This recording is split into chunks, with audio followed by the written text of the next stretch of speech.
spend some 2 minutes to just reflect on the Kusi Boateng scenario and the Board of Trustees resignations by some key figures on the board. Just some 2 minutes, because there are other crucial issues to look at.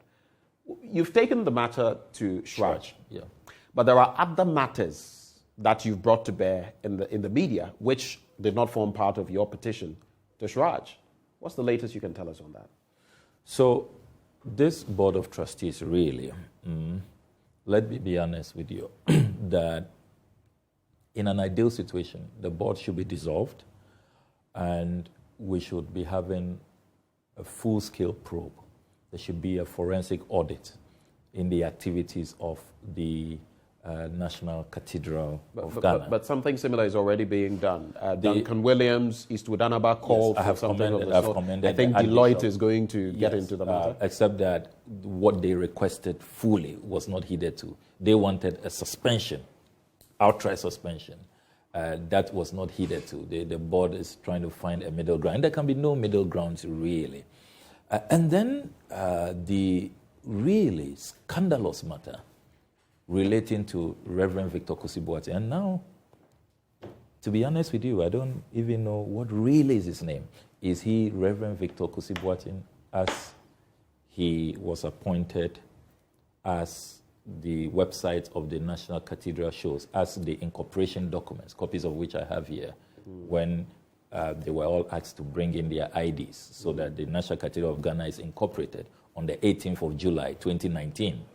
He submitted an ID, an expired driving license. I don't know why it was used and why our... But it's an expired document. It doesn't count. You know that. You know. However, he says, he's Reverend Victor Kusi Boateng. Even the statement he issued, reacting to my exposés, the letterhead says Reverend Victor Kusi Boateng. That's how he signs. And his websites, his church, his Facebook page, and all of that, is Reverend Victor Kusi Boateng. So he's actively using that name.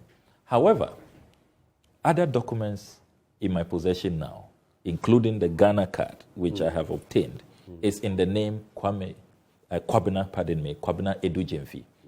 Now, why this is significant is that, remember that when we asked for a breakdown of how the 339 million Ghana cedis was utilized, the National Cathedral Secretariat brought us this document where they claimed that they had paid 2.6 million Ghana cedis to JNS Talent Center Limited for contractors' mobilization.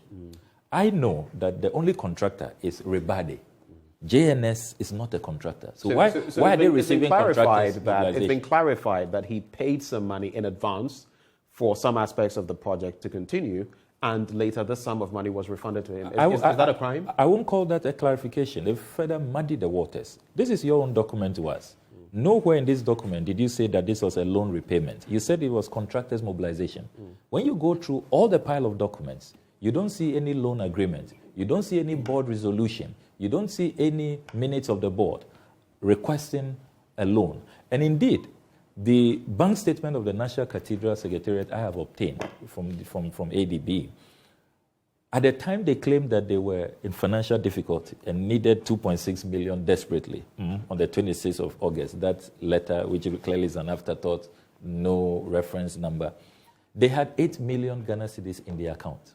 Then, interestingly, when we asked the finance minister to let us have the full releases to the National Cathedral Secretariat, when you go through that document, you see that that same period, on the 19th of August, the finance minister had authorized the release of 58 million Ghana cedis. Can you believe that? 58 million Ghana cedis to the secretariat. So this is not a secretariat. From where? The contingency fund or the contingency vote? I mean, that's all hogwash. It's our money. It's from the consolidated fund. Yes, there are certain things that can be done from the contingency fund and others that can be done from the contingency vote. Yes, and we contend that National Cathedral is not a contingency, cannot be.